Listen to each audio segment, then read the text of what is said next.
Annyeonghaseyo! Welcome to Afternoona Delight, where Leah, Megan, and Amy, romance novelists, and your K-romance guides. So grab some dekboki and listen to your new favorite unnies. Hey everybody, it's Megan. Hello and hi there, it's Amy.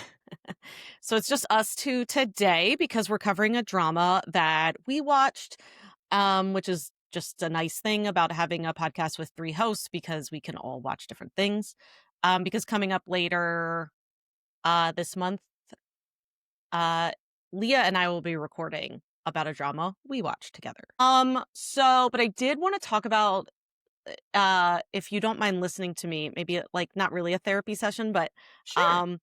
I did something hard this morning. So I wanted to share, especially Yeah, let's because let everybody know that it's morning that we're recording right now, which is why I sound like I just got off a bender because you're the first person I'm talking to today. And I just had 2 sips of coffee. I'm snacking on some animal crackers. Like I am just getting my shit together right now. Same. This is a morning for us. Normally we record at night, but this is this morning. And so because I knew I was doing this, and I knew I was doing it this morning, recording with you, and that always puts me in a good mood. So I was like, before we record, I'll do something hard because I know I have something to like look forward to after that. So I haven't really talked a lot about how I haven't been writing. Well, I'm writing now, but I really only started writing again like the last month or two. So for pretty much like a solid year, I haven't been writing. And I've been podcasting like as normal just because this didn't feel, I don't know. There's something different about something that's constantly scheduled and that I'm doing with you and Leah that it didn't feel hard to do. Does that make Yeah. sense? Yeah. But I had taken anxiety medication for a really long time, but it wasn't really anxiety medication. It was actually technically, I think, for depression. And I think it was progressively like numbing me, Mm-hmm. to the point where like last year I became extremely apathetic, like about a lot of things, but I would say like writing was the hardest hit. And so I write under a pen name. I write as Ella Maven. I'm on socials as Ella Maven, and I pretty much like completely dropped out of like my Ella Maven socials. I didn't send a newsletter. I didn't interact with my readers. I didn't know all this. Yeah, I didn't even sign into my email. And part of the problem was I had kind of stopped doing it because I was so, again, apathetic, like every Yeah. day, just like blended into the next. And then all of a sudden I realized it'd been like 6 months since I had like interacted with my readers. And at that point, then it felt too hard. And I was also still like on the medication that was making me so apathetic. So I just like hadn't done it because it felt too hard. It felt paralyzing. But as time went on, it was only getting worse and worse, like the longer you go. Yeah. So I was like, I have to, and I'm feeling better now. So I stopped my medication and it's like an SSRI. So it takes a while to like get out of it, you know? And, so this morning I was like, before I get to talk to Amy about a K-drama, which again, doesn't feel like work. It doesn't feel hard. I signed back into my email of Ella Maven. I even had like an email from someone that was like, can you please let us know you're alive? Which of course made me feel guilty. It made me feel guilty. Even she meant well, like she was like, we're worried about you. And so I wrote her back and I wrote Do some they other not people know back. that you're also Megan? Like to be able to like Some see people you other do. places? Yeah. Some people do, but then I'm also I'm not online very many places, really just Instagram as me, as Megan. I'm really just on Instagram. So I wrote her back and then I signed back into my readers group on Facebook, which has usually been the place where I interacted with my readers. And I wrote a post, which I felt, I know that seems so maybe silly. I get it. It felt really hard. And so I wrote and I was basically like, here's the deal. I'm sorry. And if you're like frustrated or irritated or like even not angry, but you just don't want to, you're done with like me as an author, that's okay. But like, here's what's been going on. I'm trying, I'm getting back into like writing again. I feel better. and it felt really good. Like, as soon as I hit post, I was like I felt like a weight had been lifted off my shoulders, and people are responding. People are like, because I was honest. I was like, "Look, I was on this medication that was, like, just," and to be honest, the only reason I stopped taking the medication was because it made me so apathetic. I became apathetic to taking it. Like, one day I was just like, "Nah, I don't know." You know what I'm saying? Yeah. So it felt really good to sign back in, and of course, people are really like, of course, they're supportive because I really do have amazing readers that have supported me for, like, 5 years since I started Ella Maven in 2020, and they're all like, "I get it." Like, that's what happened. Medication sometimes does that to you. And so it felt really good to do something hard, but I feel like it worked because, again, I knew I had some, like, joy to turn to after it. Does that Yeah. make Yeah, for sense? sure. It's like it's habit stacking, It is which we habits. talked about that like a long time ago, I feel like. Um what's the book? Atomic Habits. Yeah. Um that you basically you do one thing that you don't really want to do, and then you get to do the thing that you really want to do after. Like you know, you and if you stack them together. Look, I have not read the whole book, but I do remember this. But, like, if you stack them together, it helps you stay consistent with both, right? Yeah. Yeah. Um, Yeah, and so it was just, it felt good to, and again, this took me, like, over a year to do, like, I mean, I really did, like, let people down, no, and no, no, no, no, don't say that. You didn't let anybody down. Everybody's okay. that's true. That's true. Everybody is okay. You didn't It's let just anybody books. down. It's just books. It's no, I'm not saying that. What I'm Yeah, saying is, like, true. you're putting that on yourself. Like, nobody else is out there saying, "Megan, you let us down." Like, you're assuming that responsibility for everybody else's well-being, and you don't need to do that. But still, it is hard in this, you know, in this thing that we do of, like, creating content, whether it's the podcast or, or writing. It is hard to feel authentic sometimes when you know, like, in your heart, like, it's not working for you right now. Yeah, I think that was it too. And that's what I think it is, yeah. Yeah, I started to feel real inauthenticity because I was struggling so hard to write and do what I needed to do, and so to constantly, like, show up in online spaces just wasn't working, and one of the comments in the post I made this morning also was really nice because it said this constant, like, I don't know how authors do this, like, constant pressure to show up online all the Yeah. time. 'Cause she's like, "I don't think that's necessarily, like, healthy for authors to always feel required to show up, online." I mean, and she's right. Like, I mean, authors before never had to do this, like, And and it's also doing that, like, you're like, you have to. I mean, like, what you did today was very real and authentic, and it's great. But most of the time, what you have to do, and I'm saying the collective you as, like, Mhm, authors, when you do show up online is you are still, even if you're not promoting a book, you are aiming to entertain and engage your readers. And so you are sometimes having to be the part of yourself that doesn't feel like the part of yourself right now, yeah, like, and yeah, and and that's like, I'm studying right now because I'm gonna be launching a new pen name after the first of the year, how to better engage in stuff like newsletters and stuff like that, mhm. because I've never felt authentic doing that stuff. It's hard, it's really, really hard.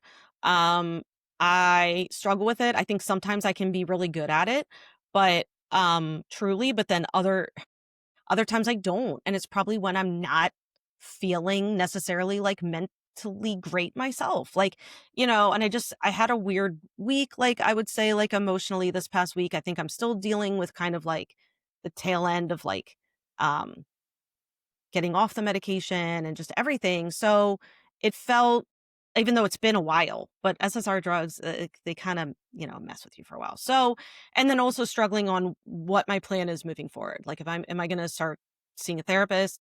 What am I gonna do going forward to also, like, handle what's going on? Because I feel like that was the first step, but now I need to continue taking steps. Yeah, so anyway, I just wanted to share because it felt good to do something hard. I'm glad I did it. It'd been weighing on my mind, for, like, a long time. And the anxiety that that must cause to Well, just be yeah, thinking about it, right? yes, Like it's a total vicious cycle. Like, you're anxious because you haven't engaged, and now you're anxious to engage because you haven't engaged in so long. yes. And again, it keeps getting worse and worse and worse, as time goes on, because it's not getting better really as time goes on, you know what I mean? So, anyway, it felt good. So I just wanted to share that I did something hard, even if, like, you're listening to this and you're putting off an email that's hard, maybe just, like, think of a reward for yourself. Like, I get to watch a new episode of Typhoon Family if I send this email. Maybe that would help. Or I get to listen to the rest of Yeah. this. Maybe put the podcast on hold, and then you get to listen to the rest of this podcast and after you do something hard. Anyway, that's all. I just we had I was also inspired because we had a post in our Patreon this week. Actually, Leah posted, and it was kind of like a really innocent post because the question was just like, what have you learned from a K drama character about yourself? And the responses were so amazing. It was like really brave, vulnerable responses from people, like from our Patreon members, from our listeners, and that was also really inspiring to me, to read through and see like hard things that they've worked through and also how K-dramas have helped them. So, that's that. I just wanted to share. It was a good Um, share. Thank you for yeah. sharing, and I had not realized that it had been, like, a year since you'd written, Yeah. which makes me even more excited that you're excited about what you're writing right now. Yes, Amy and I are both writing like ghost romances kind of right now, and we're really into them. And I really truly like yesterday was one of the first times in a long time where I completely lost myself in the scene to the point where I was like, "Oh my god, what time is it? How many Love words have I that. written?" It's the best feeling. And I Yes. finally had that yesterday, and then I was in such a good mood because I was like, "Oh my I god, I love did it. it." I love it. I'm at the point in mine, like, I'm finishing it this week, and I'm at the point of mine where I have probably, like, less than 10,000 words to write. Oh my god. Maybe less than 5. I'm seeing if I can wrap it up in, like, 5,000 words, because I'm already get I'm gonna hit my word count goal, but I'm not gonna finish it my word that's always the thing. I'm like, "I wanna hit 70,000 words," and I probably won't be able to finish this until 75. But what I love, and what hasn't happened in a long time is, like, I woke up at, like, 4 in the morning to use the bathroom, because that's what happens, because Mhm. perimenopause. Mhm. Um, and I couldn't go back to sleep because I was just thinking about the book and, like, all the loops that I need to close and, like, how I'm gonna do them. And I was like, "I should just get my laptop out right now," but I'm like, "If I do that, I won't go back to sleep, and then No. I'm gonna be an absolute wreck, Yeah. for the rest of the day." So, but But it yeah, I mean, feels like, good to like ruminate. when you Right. can't stop thinking about your book that you're writing, that is the best thing, because I was telling Megan yesterday, I'm like, either that means that I'm onto something and it's really good and I It should be is. proud of it, or I'm totally delulu, but No. either way, I No. can't get it out of my head. It doesn't you're not Delulu, but even if you were, who gives a shit? Like, Right. honestly, Right, because it's enjoy giving me joy. yourself. It's giving me joy. It's giving me Yeah. yeah, same thing. This book is giving me so much joy and I'm really just kind of like I'm giving myself time to like get to know the characters because I'm not really on a deadline for this one. So I'm just kind of like immersing myself in it and like playing around and having fun. So I'm looking forward to writing again later today after we do the podcast. So we might as well get started. Let's Yes. get into what we're talking about. Let's get into it. So Yeah. today we are talking about the drama My Youth, which is a 2025 drama on Viki that just finished airing a couple weeks ago. Since recording. So by the time this is out, it'll probably have been done airing for like a month. But anyway, it's new, right? Starring Song Joong-ki as a former child actor turned author turned florist. You heard that. And Chun Woo Hee as his first love from high school and entertainment manager, from whom he's been estranged for 15 years. That's all I'm going to say about it right now, because we're gonna do a couple surface level things, and then we'll get into the drama, because there's not much to talk about with this drama without, like, spoiling. Um, so we'll start with a short non-spoiler section, and then we'll get into the story. Um, and why a quiet drama like this is where we're turning for comfort, and whether or not we hope to see more like this in coming releases. But before we get too much more like into the drama itself, let's talk about Song Joong-ki and what I like to call the Song Joong-ki effect and how long it took to affect us. Yeah. So what is your history of Song Joong-ki dramas, and were you a fan of his in particular going into this drama? And this is not at all to like shade Song Joong-ki, right? Like there are just sometimes where an actor hits for you or they don't. Yeah. And so, yeah. Song Joong-ki has never hit for me. Like, I'm sorry. So I did not see Descendants of the Sun, but I've also seen enough clips that I just like he doesn't hit for me. And then I famously did not like Vincenzo, or I didn't even get through the first 4 episodes of Vincenzo. I thought it was a really weird role for Song Joong-ki to be in. He just didn't like fit with what they were trying to sell me that this character was.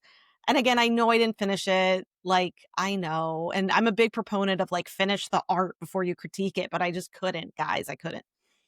Um he never I don't this is what in Vincenzo I feel like they try to put him in this sort of like alpha role, and I just now that I see him in this, like, my youth role, I'm like, why were people trying to make him out to be this, like, alpha? He should have always been in these, like, soft beta male roles, in my opinion.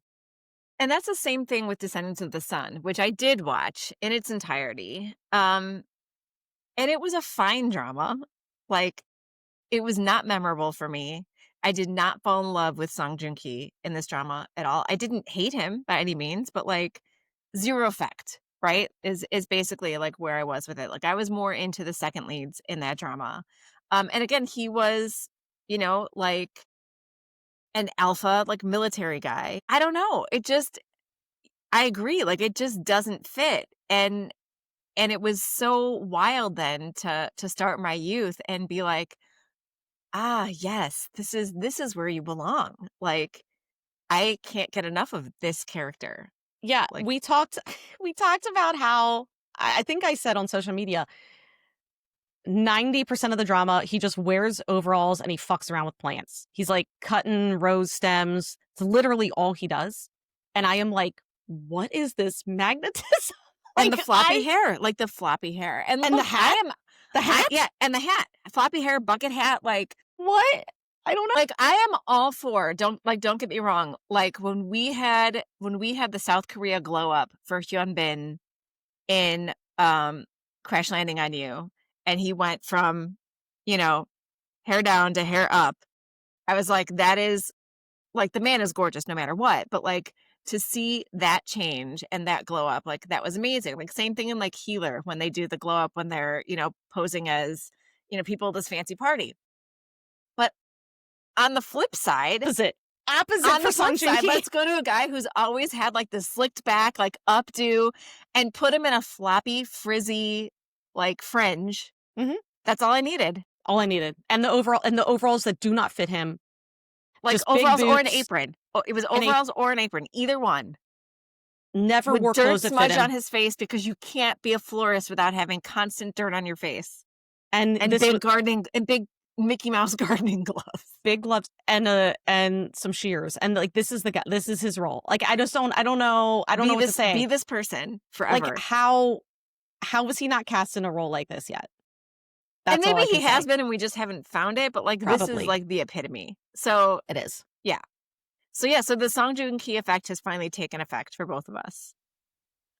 I started watching this drama first, right? Yeah. Yes. Yes. Yes. And what is so unlike me, because Megan's usually one who will just randomly start a drama that nobody in the podcast has like talked about that they want to watch, and she'll start a drama and a couple episodes and it'll be like, oh my gosh, you have to watch this. And like I don't remember what possessed me. I don't know if I had Vicky open for something else. Was I watching something else on Vicky before this?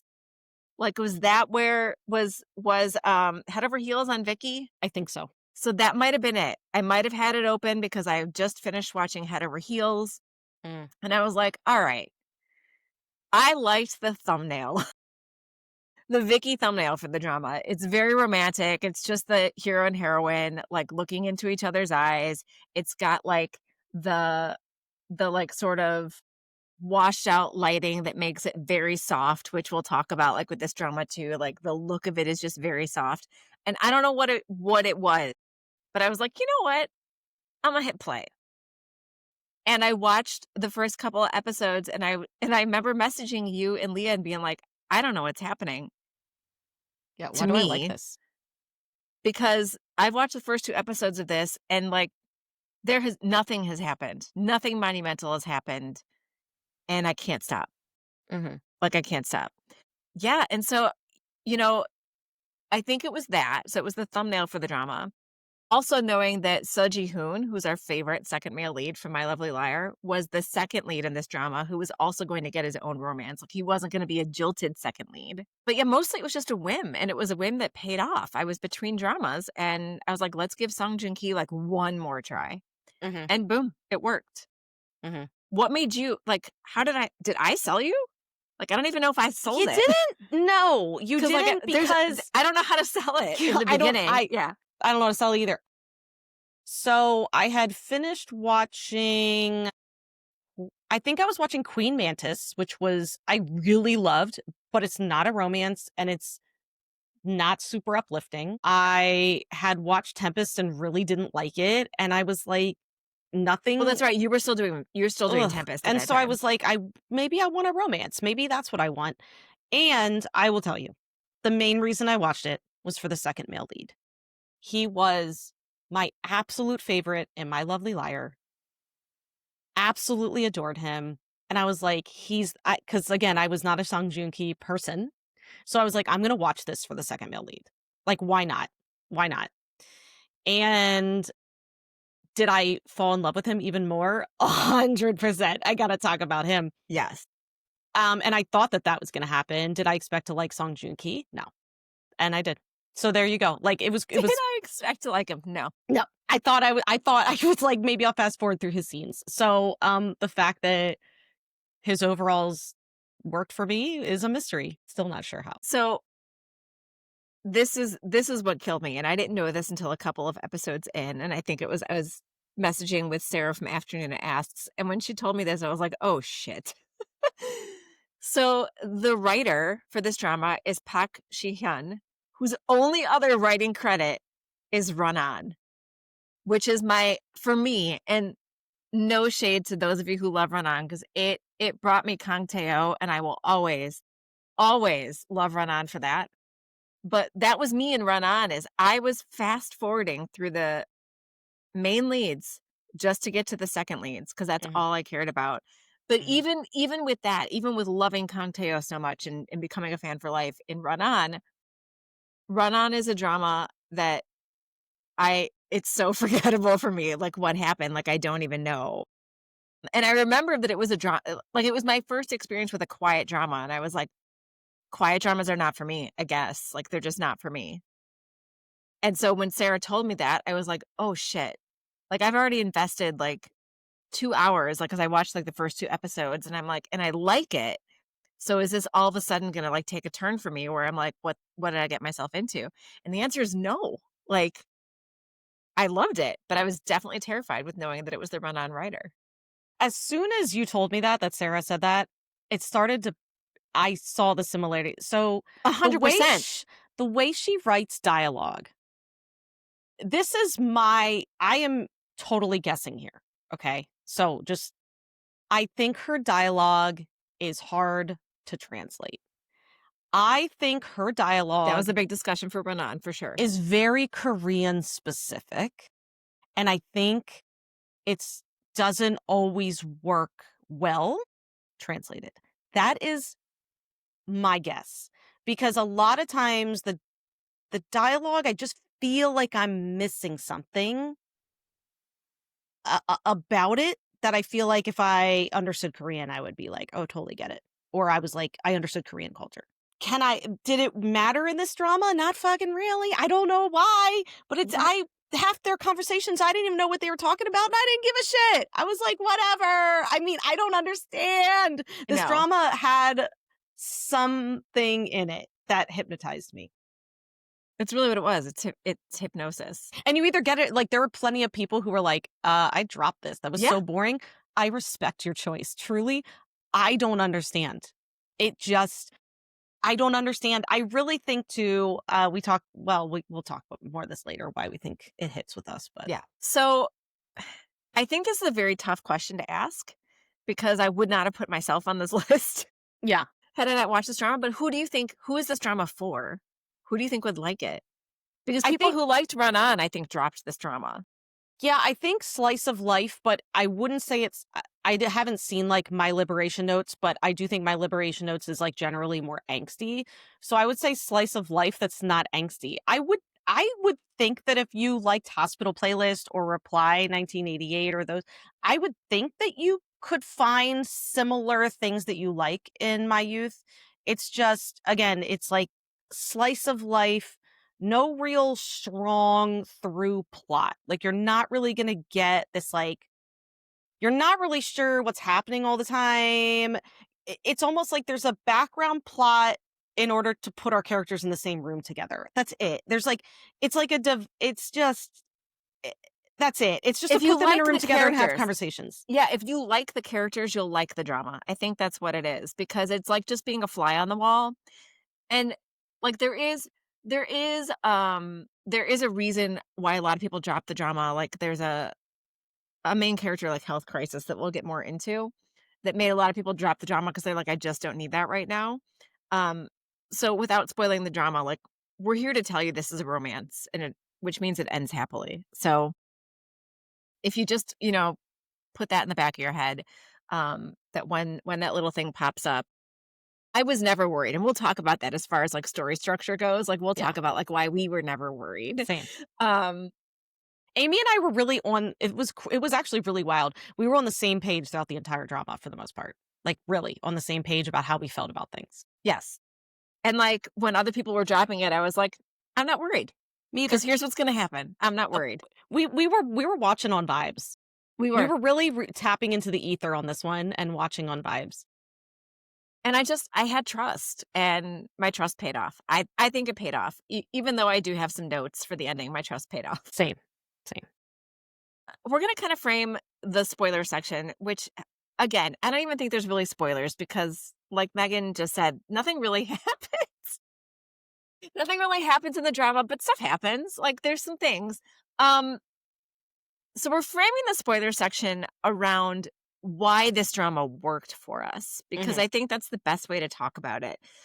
Because it's not a typical drama that either of us would have chosen to watch, but it's hitting for us for many specific reasons, and I think one of them being timing.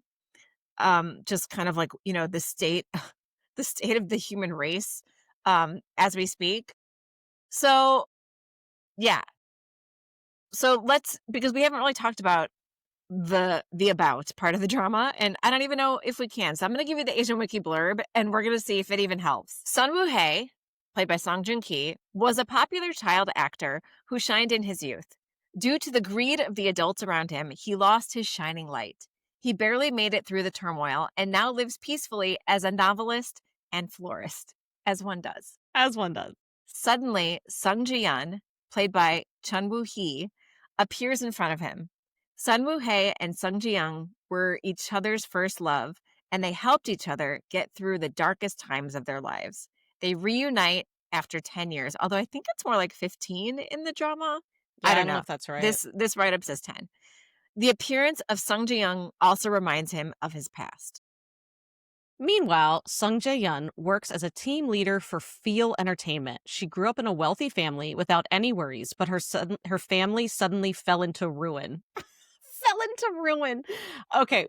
She now lives more fiercely than anyone else around her. She is driven by reality and only looks for success in her life. To achieve her goals, she finds Sun Woo-hae, who was her first love, and breaks his peace. As she gets involved with him, she also experiences change by confronting her innocent past self. I mean, yeah, that makes it sound like it is not about anything because it's not. It's not. It's not. I don't know how to talk about this drama. But we're potting about this because we think it matters because we do have something to say about it. I Yes. swear. So I think like we talked about this before, and I think it goes with the territory of like you're saying translation in Asian Wiki because that very clearly is written in Korean first, and then translated for us. And also, we've also talked about the difference between what we consider a blurb, which would be like the back cover copy for a book, which is trying to hook you, compared to what we get on Asian Wiki, which is really like the blandest synopsis. Mhm. Like, here's what it's about. We don't care whether or not you want to watch it. They Like really don't. we're not trying to reel you in. We're just telling you here's what you get. That's so funny, it's so true. So, yeah, so that's where we are. Yeah. Um yeah, I mean, normally I would say let's rewrite, the blurb from Asian Wiki, but today I'm going to say, you know what? This is fine. This is what you get. This is what you get with this drama. Like, it is what it is. He's a florist, he plants shit, and she visits his florist shop a lot. I mean, and I would say too, like, the drama is so focused on character growth, and there is character growth for, like, a lot of characters, Absolutely. and that's really what it focuses on, but the plot doesn't the It plot doesn't meanders. push that. It helps, but I Yeah. wouldn't say the plot is what's driving their growth. What's driving their growth is just constant conversations with each other. It's just a lot of dialogue and a lot of other characters' decisions. So it's all character based. And so again, if you're like feeling the characters, like there are definitely people who are like, I'm not even feeling the characters. And if so, then no, this like don't I don't think you should keep watching because Right. if you're not feeling the characters at the beginning, like it's not probably gonna get better. So let's get into like why this works for us. So why do you consider this drama, even with the pile-on of all the misfortune for Sun Woo-hae, a comfort watch? And I think this also begs the question of, can something be a comfort watch even if you've never seen it before? Because we talked about comfort versus escape. And a lot of people consider a comfort watch to be a rewatch. Yet you and I found this super comforting, even though we had never seen it before. Right. Why don't you start? Because I think you had some really good points about this the whole reason this drama was really hitting for us. Here was my thought, because I think that's like kind of the big thing is like, how is something comforting when you've never seen it before? And I think it comes with the territory of being writers and knowing story structure. And that gives us kind of a leg up because there's predictability involved when you can sort of see the framework of a story. Um, and a lot of people dropped this drama when they found out that Sun Woo-hae had some sort of terminal illness, which I did look it up because they mentioned it once. They mentioned it once, and I'm like, what does he have? Yeah, but is this nerve related? Like, what is it? I actually didn't look it up. It's like organ related, I Oh, okay. think. Okay. That would That is cause him a neither, lot of pain then, because yes. that's what he would be in pain. And that is neither here nor there. What he has doesn't matter. It doesn't. What sort of magical therapy there is for it doesn't matter. What matters is that once it was clarified that he had a terminal illness, and there was like a throwaway comment about there being a clinical trial that they don't even know that he would qualify for, blah, blah, blah. I was like, Mhm. boom, Megan, here's how it's going to end. He's going to leave for the clinical trial. They're going to have their third act breakup. And then he's going to come back and he's going to be magically healed. And so I was like, we were never once worried that Sun Woo-hae was going to die. We weren't. We were not. I totally get why people don't even want terminal illness in their Yes. drama. I totally get it. But we were like, this is a plot device that's not, it's just It's there. never going to come to fruition. It's this not is going to not matter. Mr. Plankton. This is not uncontrollably fond. This is not, because it also was, they also like sneak it in, right? Like there's like tiny message of him being sick when he's a teen, but nothing really focused on it. And then it comes up again, when he's an adult going for like a routine blood test. And like, that he's been going for these blood tests all along. Like people Mhm. talk about it, like, have you gone for the blood test? Like whatever. And I was like, they're gonna try and scare us, and it's not gonna work because it's just not. Like It's not that type I of could feel drama. it. It's not that type of drama. Like when I started Mr. Plankton, I knew that we're not spoiling Mr. Plankton, y'all. Watch episode 1. Like there's no hope. It's going to be a sad drama. When you start Uncontrollably Fond, believe what they say in the first episode. Like you'll have your one-offs like Queen of Tears where there's, like super magical surgeries and stuff like that. But yeah, I mean, we just could tell. And so I think therein lies the comfort is when you can predict what's going to happen. I think it like we write romance, the most predictable genre in the history of genres. If something is deemed a romance, it ends in a happily ever after. You know that when you pick up the book. And so whatever gets thrown your way, whether it is a terminal illness or it's going to end happily some way, the Mhm, author will figure out how to get it there. mhm. And that to me is where comfort comes in something that you've never seen before. When you know that it's going to end well. Yeah. And, we kind of talked about this too, why this was working for us because we were like, "Why is this working for us, like, so well that we're accepting this drama that has, like, barely a plot?"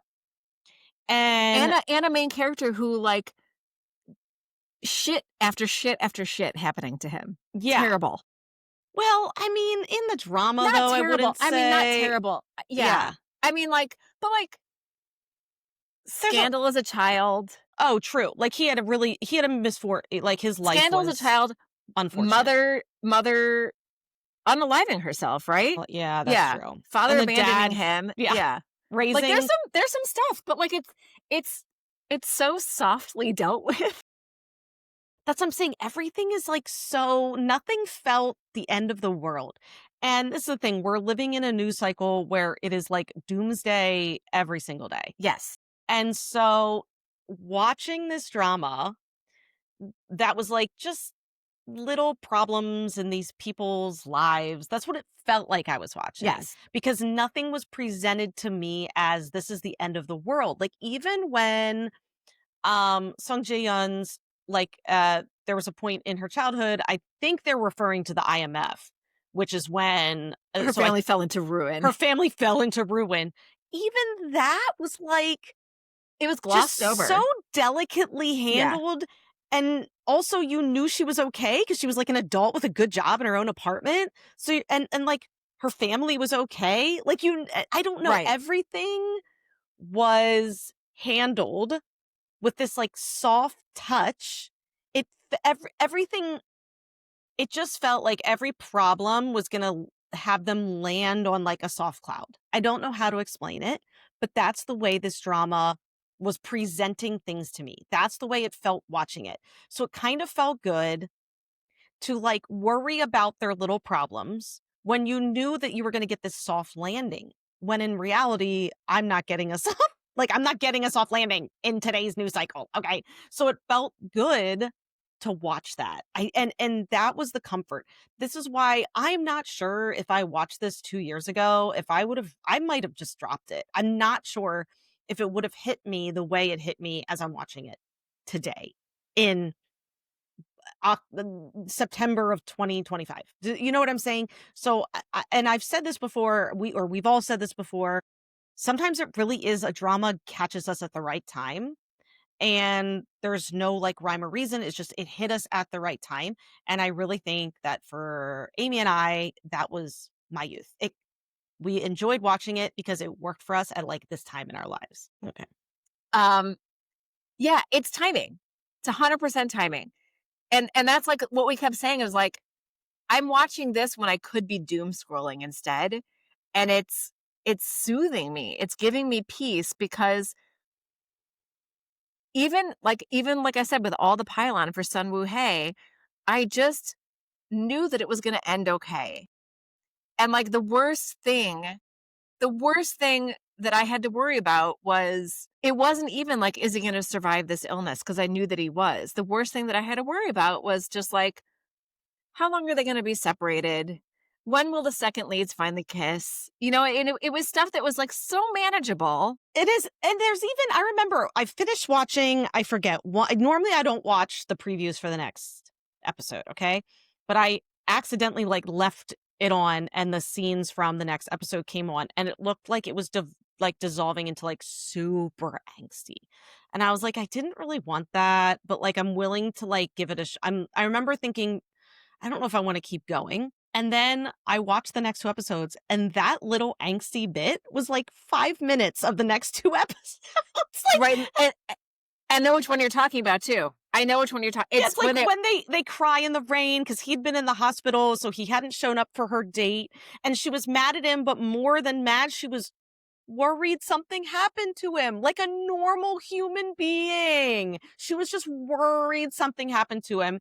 And we also thought it was gonna go on really long where he wasn't gonna tell her he was sick. That and he didn't told her last. so early, which He was told so her. good. So, Yes. I mean, that's the thing, like, all those little things that just make you so anxious Yes. and it's angsty, it just didn't come to fruition in this drama. It just I remember messaging you and saying, like, "I'm gonna be really mad if he has this opportunity to tell her and he doesn't." yeah, I he said, does. "Because that's like, the miscommunication trope is my least favorite trope." It My lasted half an least fa episode, Yeah. right? It was and I will also say, so this drama is 12 episodes. What they did every week is they dropped both episodes on one day, right? They would drop both Yeah. episodes, I think, on Well, Friday. I think I'm not sure, actually. I think, maybe not, maybe they did it Friday, Saturday, I can't remember, but they always had, like, the preview for the next one, right? And the one time they didn't do the preview was from episode 11 to 12, and they ended it on something super dramatic, That was really dramatic. and I was really mad because 'cause I'm like, "I can't watch this until tomorrow." Right. Even though I still knew everything was gonna be okay, I was like, "Don't do me dirty, like, now." Mhm, Um, but yeah, like, I always watch the previews because I do. That's my comfort, is I always watch the previews. mhm. Even though I know that they're going to try and pull one over on me They do, they always try to trick you, every time. and I fall for it every time. And then I'm always waiting because there is a super dramatic, scene, and you know what? I didn't even put, a question about this on here, but you know what? Let's just talk about it because there are 2 very poignant scenes that I think show what we talked about is, like, the extreme dignity that that these characters give to each other, like, Mm, all 4 of mhm, them. mhm, Um, and the one in particular that I'm thinking of is one that they teased, which was Sun Woo-hae crouching down, like, next to, I don't know if it was an elevator or whatever, it was when they were at the restaurant, right? mhm, Crouching down and having, like, an episode. mhm. And I loved your reaction to this scene. So, like, tell me, like, what were your thoughts when we're talking about, like, the way that these characters treat each other? Yeah, so he had, like, excused himself to go to the bathroom, he's like, "I have to go to the bathroom," when really he was, like, having an episode, and, I think her name. Jiyeon. Oh, Jaehyun. I think Jaehyun suspected that he was, like, going through something, but when he didn't return back from the bathroom, she obviously went to search for him, and she spotted him. He was, like, outside of the restaurant, and he was, like, clearly in pain, but she knew him well enough to know that he wanted the dignity to, like, her for her not to see that. Because a part of me was like, "Oh my god, go comfort him," but she knew this is what I loved about them, is she knew him well enough to know he didn't want that, okay? So that's what I felt like the decisions were very specific to these characters, and so what she did is she just waited to make like, she didn't abandon him, so she waited out of sight kind of, and would keep checking on him just to make sure she didn't need to, like, call an ambulance, and then as soon as he felt well enough to stand, she kind of, like, ran back to their table and sat there, and I remember he kinda came back and was like he knew he'd been gone for a really long I think he time. said he got lost, like, went to Yeah. the wrong So he's like, floor "I or, got like, lost," and she obviously knew, and I think he knew that she knew he'd been gone yeah. too long, but she gave him the dignity of being like, "It's okay. It's okay. I was fine here. I waited for you."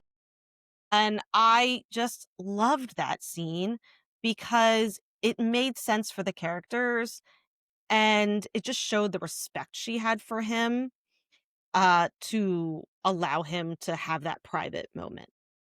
And I do think so I think there's a progression of scenes like that. So there's the one that you talked about where she's waiting outside his house in the rain, thinks that she's been abandoned by him for their date, and he was actually at the hospital, like, something had happened to him, right? But he's not ready to tell her then. Like, he basically, like, tells her, like, "We can't be together then, like, I can't do this." And so I feel like that's step 1, where he's still not letting her in, right? Step 2 is she shows up drunk later at the flower shop Oh, yeah. and talking about, like, the dignity, right? Like, she's drunk and, like, stumbling, and he is not condescending to her. Oh, She's right. like, "Leave me alone. Don't come after me," and he still does. He follows her to make sure she gets home okay From a distance. from a He, distance. like, respects the fact that she's like, "Don't touch me, don't talk to me, I'm mad at you," Yep. and he's like, "Okay," and he walks, like, 10 feet away from her just to make sure she gets home okay, like, he respects her enough to But do then that. but then she turns around and sees him, and he does tell her that he's sick. Like, that's when he Yeah, tells her that he's that's what he sick. tells her. Yeah. And then we get to, okay, she doesn't think she can handle it, then decides that she can, and they're gonna date, and we have that episode at the restaurant. Then fast forward a little bit more, and they do, like, a little weekend away together at the beach, and at this house where they're staying, she wakes up in the middle of the night, and he's not in bed, and he's on the floor in the bathroom, like, writhing in pain, and she takes it a step further, and he's like, "I don't want you to see me like this." And she's like, I wanna help you." He's like, "Then leave the lights off." And she says, "Okay," and then lays down on the floor next to him and just holds his hand.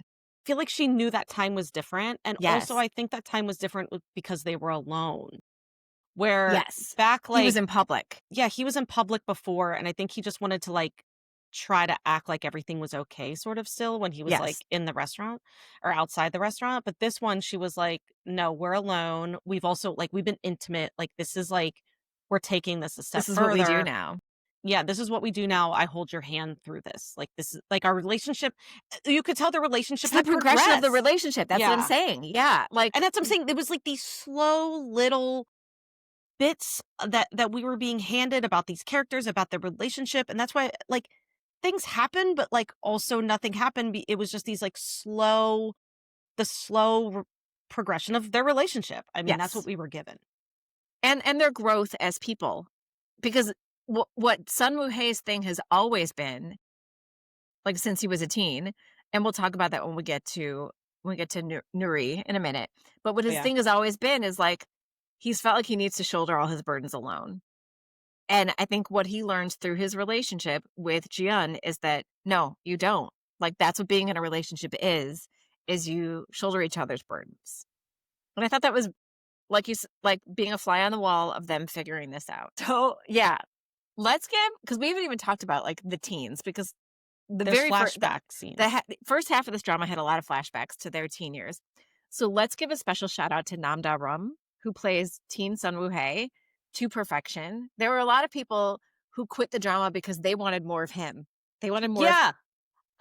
And I will say, I really like I'm not a big flashback person. I often don't like the flashback to the teens. That's never, like, a thing that I usually like. I loved the flashback scenes, and I understood why some people were like, "That's all I wanted," because they were so good, and they had they really were good so good. chemistry.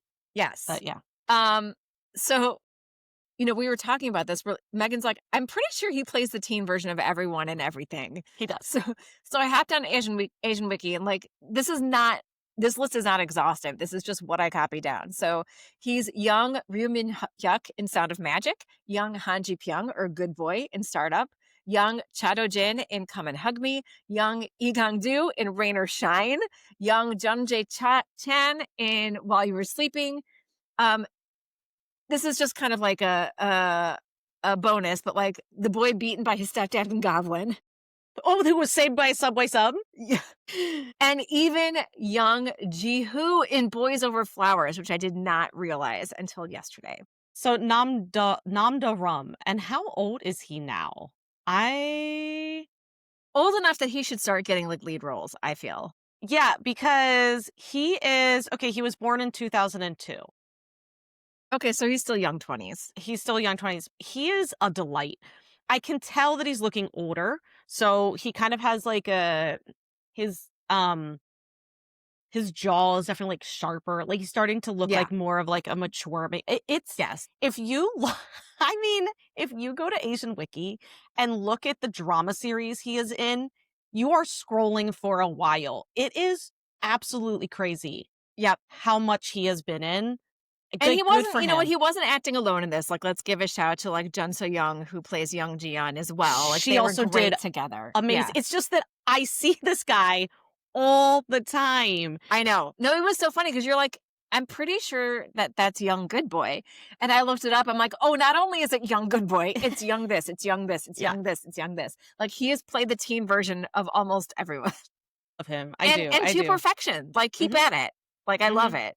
But Yeah, also I'm looking forward to, in a few years, him getting lead roles yeah, me too. because he has earned it. Okay. So we have our romance between our leads and it plays out well, but like let's talk about the romance between Mo Tae-rin, who's Lee Jum-young, and Kim Suk-ju, played by our fave So Ji-hoon, because they get almost as much screen time as our lead romance, which for me felt very similar to Run On, Mhm. um, where instead of the second leads, we just kind of have like two lovely romances rather than calling them second leads, right? Because they have their own story as well. Do you like this setup? Like, does it work for you?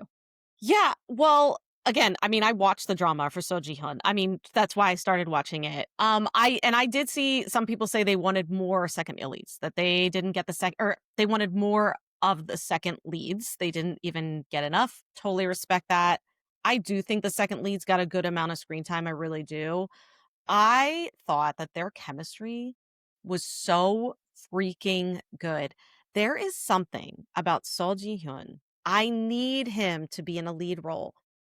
He's like sexy, but he plays this like vulnerability well. Yeah. He reminds me a lot of An Bo-hyun. How An Bo-hyun can play these like sexy, vulnerable roles really, really well. I think that's Seo Ji-hyun. He is just so good. He was so good in My Lovely Liar. He was my favorite part about the freaking drama. And Same. so to see him really nail, I hope that this lands him more roles. Please, please. And he's also like, y'all know how much I love when a man is like a tall tree to climb and He's like, so good tall. God. And I also like I love the actress that played Mo Tae-rin. Yes, she was Lee Joy great. she was also so charming. She was also a former child actress who's still working as an actress, and I just felt she had this real like authenticity to how she played this role. I totally bought her as like a former child actress who is like Yes. still working, because she also isn't like this uber famous actress. She is a working Right. actress, just Trying to get still jobs. trying to get jobs, going on diets, and the way she interacted,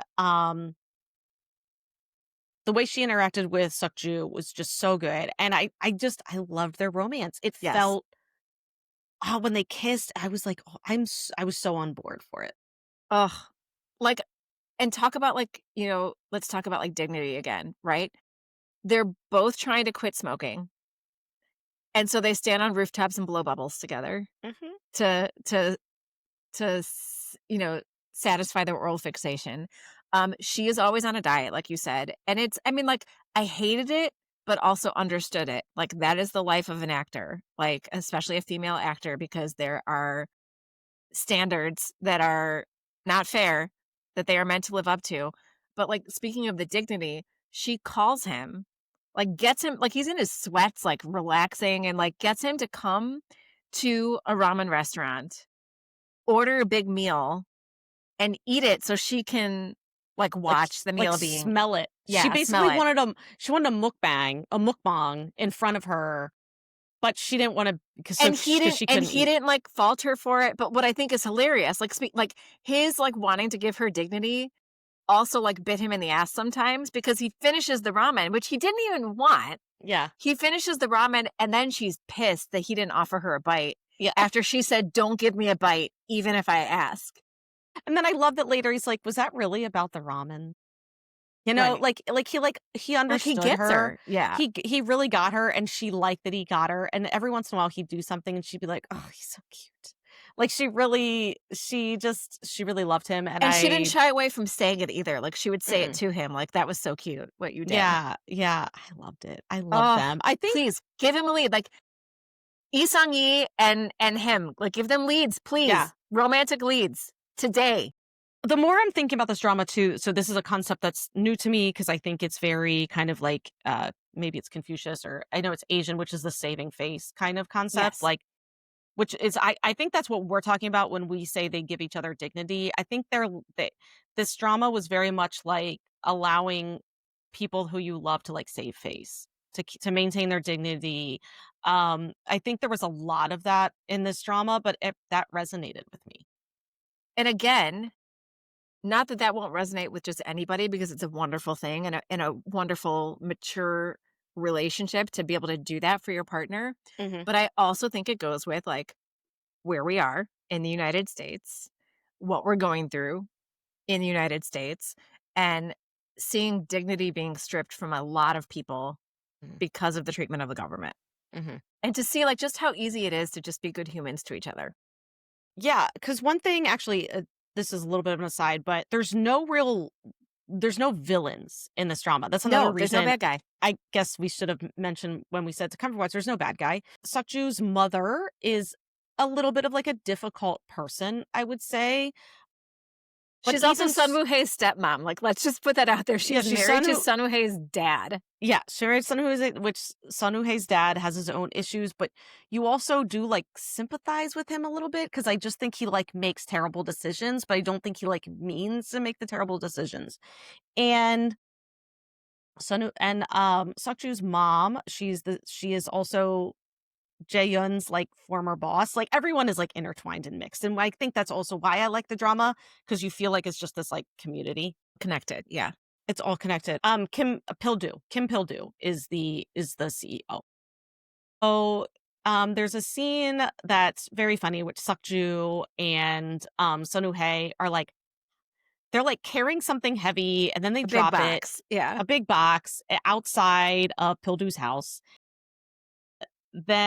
So when they're, like, struggling trying to pick it back up, Pildu and Sunwoo-hae's dad come out of the house, don't see them, and kind of start having an argument, and it's a very, very, Like, about the state of their vulnerable. relationship. It's about the state of the relationship. It's a conversation you do not wanna hear your parents having. Like, let's be like, you know what I'm saying?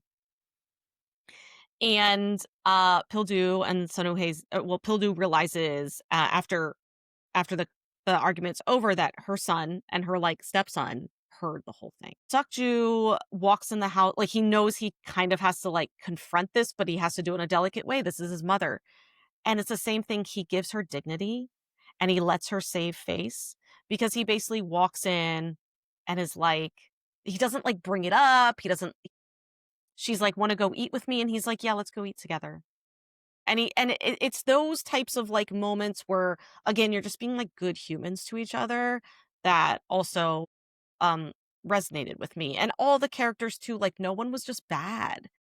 People just made bad choices sometimes, but you didn't, like, fault them for it.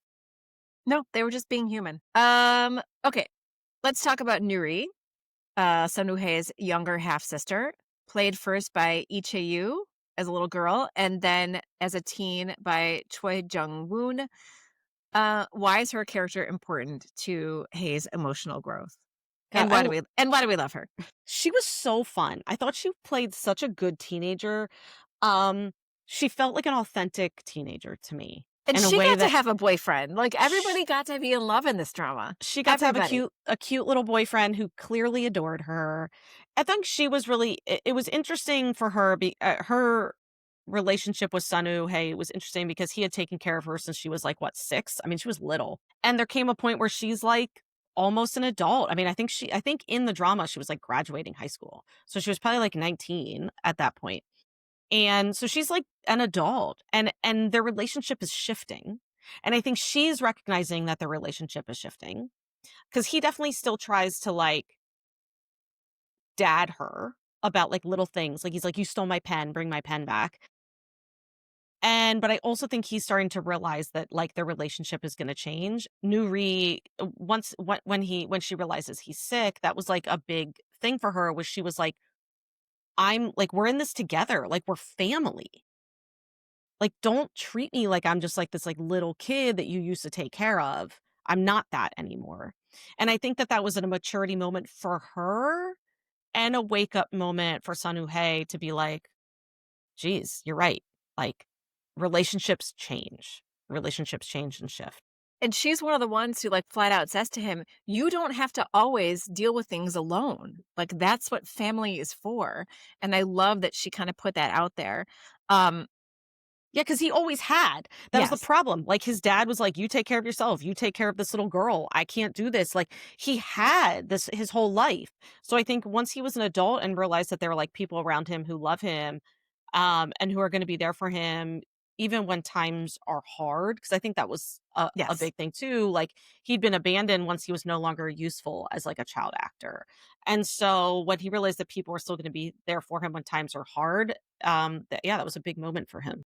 So one of my favorite scenes, like, I talked about how episode 11 ends on, like, a cliffhanger where they're trying to make you think the worst has happened, and basically episode 11 is, Sun Woo-hae being rushed on a gurney into the hospital. His head is bleeding.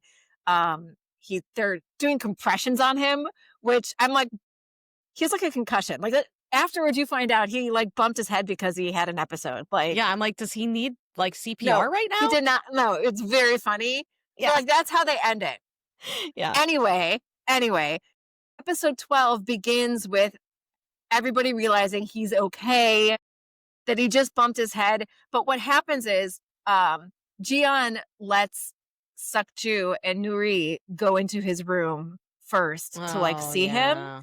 Yeah. And I had messaged you and I said, look, it goes from this, like, try to freak you out cliffhanger in episode 11 to I'm laughing out loud at the beginning of episode 12. Yes, I Because forgot about this. Because Nuri and Sukju go into his room and he's awake and he's not, like, on all these, like, cords and everything like he's No, he's, awake like, and he fine sitting in bed, fine. props himself up in bed and they both just burst into tears and, like, blubbering and, like, we know we lost you, blah, blah, blah. Like, and he has to comfort them and it's He hilarious. he has to comfort them. He's, like, patting both their backs like, okay, guys. Sukju will not stop crying. No, He's, like, blubbering, and you can tell Sun Woo-hae's, like, he's, like, exasperated. yes, And it's, like, so funny. that's the thing that this drama pretty much always did is, like, if something bad happened, it would always end up being funny. Like, even I remember she quit her job, and she came home to her apartment, and she Job with kinda no backup. We'll talk Right. about that in a second at the end. and she kinda, like, collapses, and she's, like, crying, but then she, like, makes it funny later. Like, I mean, everything Yes. has a lightness to it, It which does. It really does. There I are a lot forgot. of The laugh hospital out. scene is one of my favorite. Like, I loved it. I forgot about that because, like, you Me hadn't too. watched yet, and I was like, "Don't worry about episode 11 cliffhanger because you'll be laughing at the top of episode 12." It was so Because funny. I first loved it. it's like everybody in the waiting room and, like, what's happening with Sun Woo-hae? And then you realize he just had one of his, like, episodes where he passes out and he bumped Mhm. his head and needed a couple stitches. Mhm. But, you know, heads bleed a lot, so of course they wheel him in. He's Buckets of blood. unconscious, blood everywhere. Yeah. God. So, like, props to the director or costume department or whatever. He did not have, like, a bandage all around his head or anything like that. So, yes. So I love that scene. Like, always something that, you know, lighten the load. Okay. So let's talk about the ending because, like I said, we had predictions. I full on wrote you because I'm like, I want to call this out if I'm right. And I wasn't. Partially right. I know, but I feel like there are a couple of loops that, like, weren't closed that seemed like they were just sort of shoehorned in there. So I did say, look, they casually mention the clinical trial. I said, so here's what's going to happen. He's going to leave for, like, a year on this clinical trial. For whatever reason, she won't be able to go with him.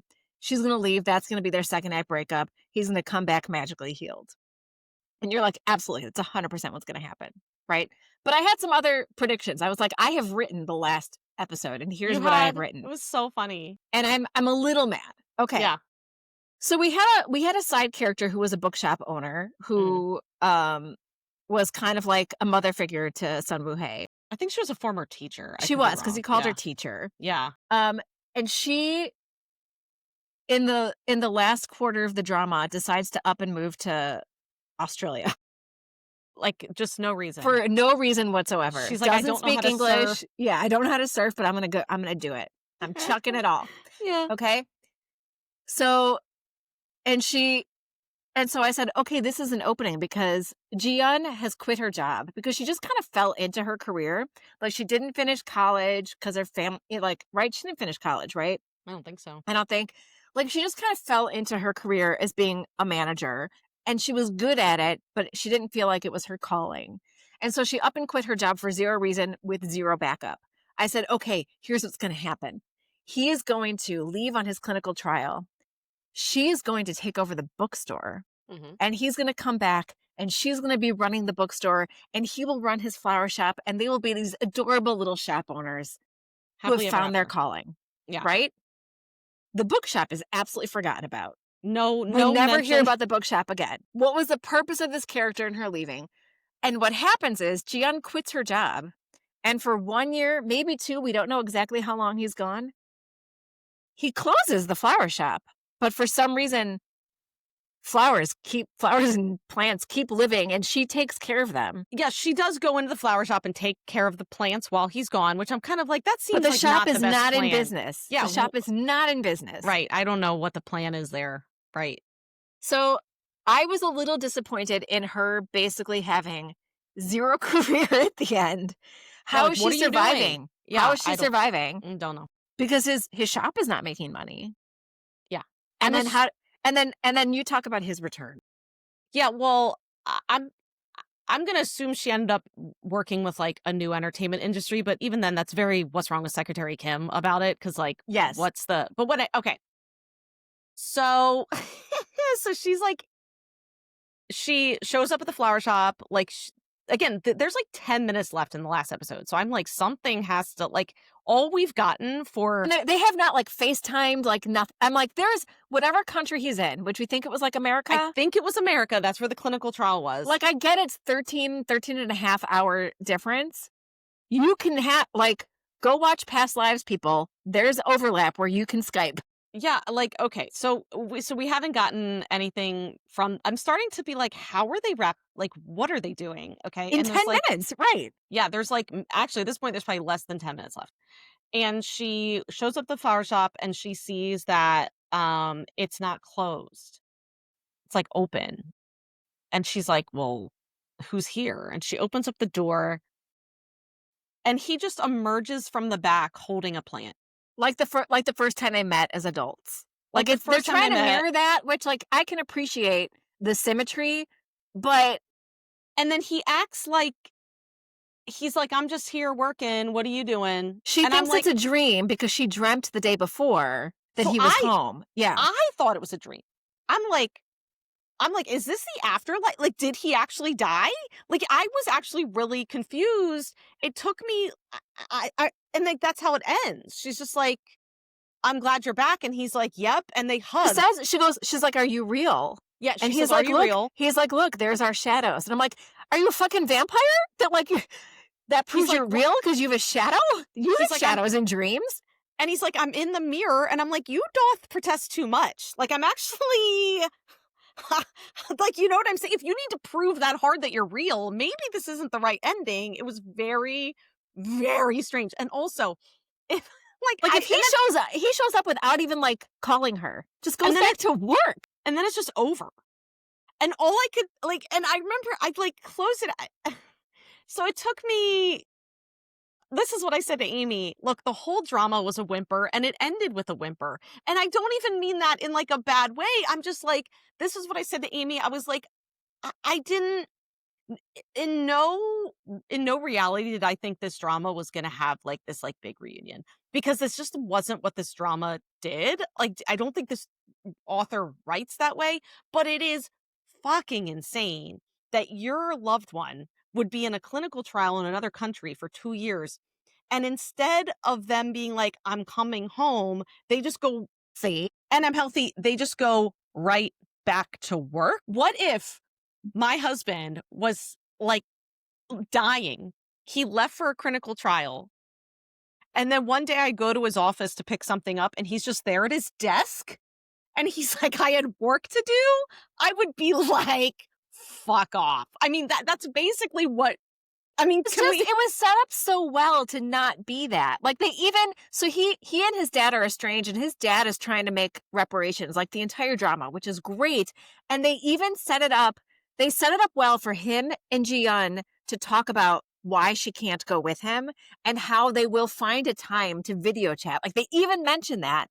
And then you get a scene with, uh, Hae's dad and Mhm. wife where I like, the scene opens and I'm like, "She's gonna tell him to go with him." And she did, and it was beautiful, like, "You need to be with your son."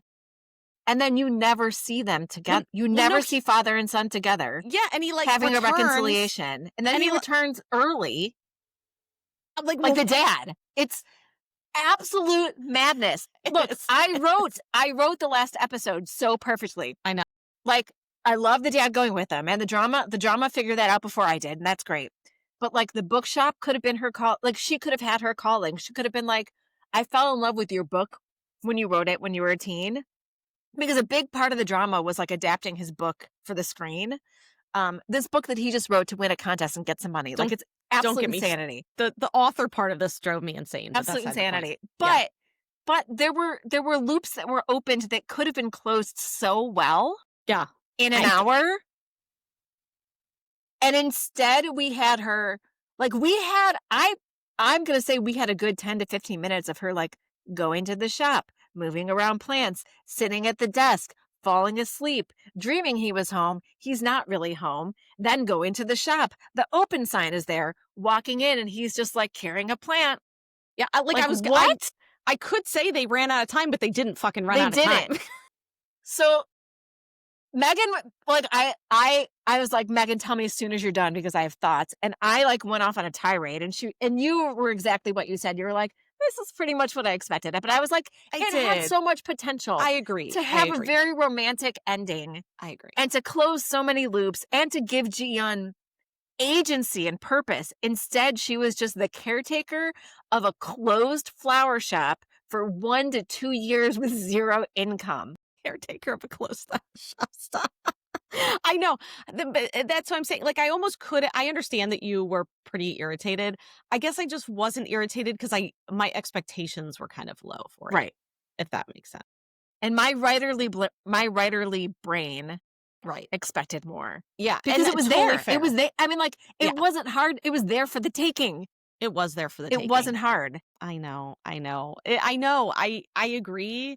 I guess I'm just like, the drama did for me, I guess, what it needed to, what it was doing from the beginning, it still did. Like, we got an HCA, like, they're together, and I guess he's fine. Conciliation was literally like 90 seconds. 90 seconds, they hugged, and I was like, Not even a kiss, just a "Is that hug. it? Is Just a that hug. it?" There's my shadow and my reflection. I'm real.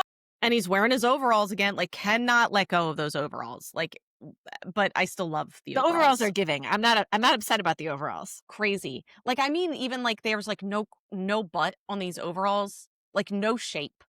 They're I don't care. huge. They're huge. They're They're huge. 3 sizes They too look big. like fly fishing waiters. Like, they're huge. They do. They do. But I Oh don't god. care. I loved him in them. Look, I enjoyed the drama. I did. I will shit on the ending because it could have been easily so much better. Yeah. There Agreed. there was no, like, mental gymnastics that had to be done to do what I'm asking. Like, Yeah. you set it up. Mhm. You set it up. So where the fuck Mhm. was it? Mhm. No, I agree. I agree. Yeah, I mean, but in the end, I was like, yeah, the drama did for me what I needed it to do. I love that you say, like, started with a whimper and ended with a I know, I know. And the thing is, I don't even mean it in a bad way. I know. I know. It's like, it comes in like a lion or no, it comes in like a lamb and out like a lamb. In You like a know? lamb and out like a lamb. Like, there's no lion in here. There's no lion in my youth. Okay. There's no roar. There's no roar. There's And just I a was meow. And I was okay with it. I mean, really, honestly, from now on, put Song Joong-ki in as like these sweet role. What are you doing? He's not I an know. alpha. Stop it. I Stop know. it. What are you doing? He's not an Italian gangster. People are gonna be so mad at me. But I Look, just he met his wife on that show. So there's that. Descendants of the Sun? Yes. Yes, he did. No, not Descendants of the Sun. Oh, on Vincenzo. Vincenzo. She's Italian, so she was like, I think she was like a language coach or And something. they are so cute, and they have kids now. Yeah. Kid, Yeah. maybe? Yeah, and I'm happy for him that he's happy in real life, and he's married and has a kid. Good for him, and maybe that's why he took kind of this softer role, and if so, like, great.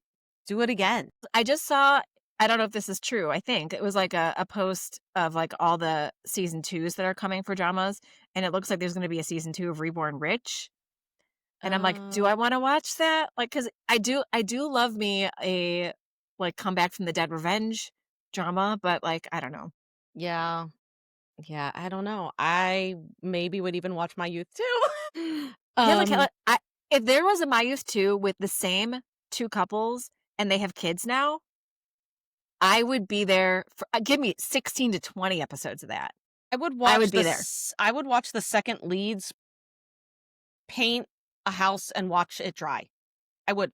And then them banter the They're whole time. so good. They're Do you know so what? Do you great. know what? Here's what I will say about this writer. Is it Park Shi-hyun? If they're part of the casting, the second lead, like, I feel like there is some symmetry between Kang Tae-ho and shit, what's his name who plays Suk-ju? Saw Ji-hoon. So there's some symmetry between Kang Tae-ho and Seo Ji-hoon. Yeah. Tall, like sort of doe-eyed, innocent faces, but also can be like hot as fuck, Yeah. you know? And like, ugh. Yeah. I know. I know.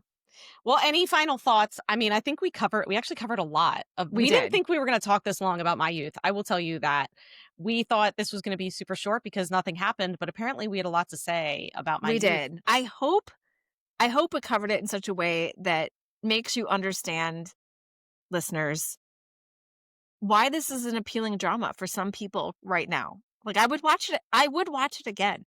And also why these like slow dramas, like, again, normally I'm not a slow drama person, but this slow drama worked for me right now. It Yes. just did. And And I do kind of feel like that's also why I'm liking Typhoon Family right now, because Typhoon Family does have a little bit more oomph to it, Mhm. but it's not a fast-paced drama. Yeah, and it's very much like an underdog story. Yes. It's funny because there's another K-drama podcast, The Swoon Diaries, and she recently posted about Typhoon Family, and she's like, if you like Itaewon Class, you'll like Typhoon Family. And I Yes. was like, yes, that's what I've been saying. I was like, it's like a lighter. So Itaewon Class is very heavy. Just Itaewon Class so is a 15-year revenge slow and burn. it's just heavy, okay? Yes. Whereas Typhoon Family, it has this, like, lightness to it that is just so freaking fun. I'm not caught up. I have 2 more episodes, No, but I'm only on episode 3, so I have 3 I love more. it. But it, I love yeah, it. I mean, like, I guess what I'm saying is I'm falling for these like a little bit quieter, a little bit less chaotic dramas right now. And like heroes who are super earnest. Right. Because I would say Sun Woo-hae was earnest, and Junho in Junho, Typhoon Family is the definition of earnest. the most earnest. Adorable. I Yeah. love him so much. So Okay. yeah, I hope that if you stayed with us to the end here, that you are in agreement that this is just a comforting drama to sort of wrap yourself up in right now. Mhm. And if you haven't watched it yet, I don't think we ruin anything for you. I think you can dive right in You can. and get the same warm hug. Yeah. Get the same warm hug. And so thanks for listening. Let us know, if you liked it, if, what you're seeking, for comfort right now. And if you have any recommendations for similar dramas like this, where low stakes, just characters that you want to hang out with. Yeah. Okay. And I think that's it. So we will be back next week and we'll talk to you then. Annyeong! Kamsahamnida. Thank you for listening to Afternoon of Delight. Where can you find us outside the pod? Head on over to afternoonadelight.com.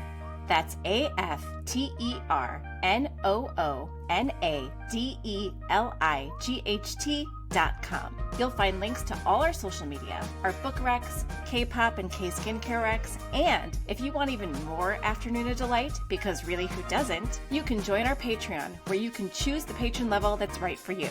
Join in daily K-drama conversations, listen to bonus podcast episodes just for patrons, and participate in our monthly live K-drama support group via Zoom. We can't wait for you to be a part of the community. Until next time, annyeong!